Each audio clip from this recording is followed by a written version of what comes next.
Hey there, Dennis Hall with LearningTemplates.com. So here we have the LearnDash xAPI plugin. This plugin is a plugin that is multi-site capable, and one of the advantages that I provide you in this plugin is that no matter how many LearnDash sites you do have within a single multi-site, it will use no more than one license key for the whole structure. So let's go ahead and let's just get started. So I've already uploaded LearnDash xAPI, and it's actually currently network activated, and that's all you would need to do is network activate it. You don't have to. You can network deactivate it, and if you do that, it'll turn into a single instance plugin. So it really truly is using the LearnDash or the WordPress WordPress multi-site structure.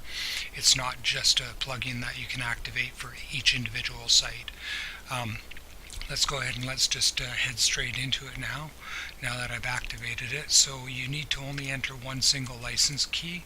Once that's entered, you click activate. Done.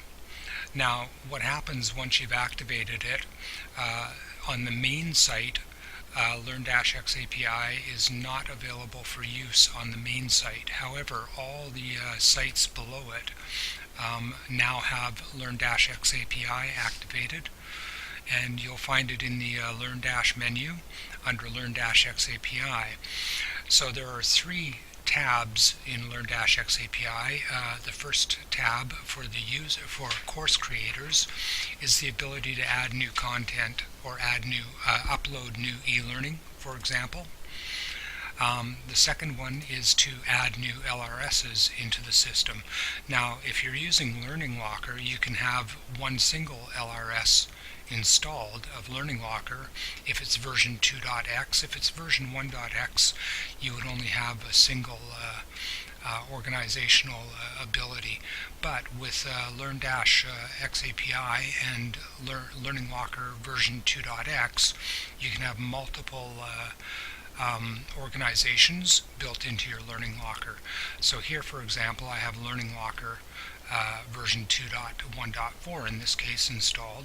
When I log in, I've got a few different organizations that are created within this, and I can view all organizations and so on and so forth.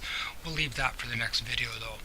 But all in all, once you do have that installed, you can then assign an LRS to a LearnDash group. Now, this is not going to be a Uncanny Owl group. It's not going to be a Wisdom Labs group. It's going to be a LearnDash native group that you can assign a LRS endpoint to. We'll get into that in the next video.